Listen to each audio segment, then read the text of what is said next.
So soundboarding authority is for projectors with self-projected authority. Soundboarding is actually the technique that I like to use. The name of it is self-projected projector. Because your defined G is the defining quality of this authority. Essentially what you're supposed to be doing is soundboarding, which is like making recordings and listening back to them to get clarity, or taking a video and watching it back to get clarity, or talking to a friend without receiving advice just to get clarity on it. The idea is that in order to guide yourself, you kind of got to get out of your own perspective.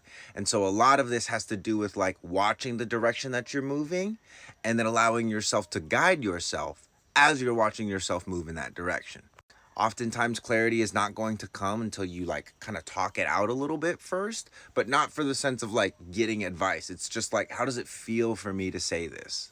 The G center is the center of love and direction. It's where we get our identity from. And specifically, it tracks us through time. It's like a GPS. So this concept of soundboarding is essentially like checking in with your internal GPS, which since you have a defined G center, it's going to be like this blooming of a flower and like, oh, you're getting closer to your destination. You know, on the GPS, how it's like, oh, you were 10 miles away.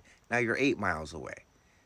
Blooming of the flower. Or it's going to be like the wilting of a flower, like there's not enough nutrition here, I'm not allowed to be myself, I feel suppressed, etc.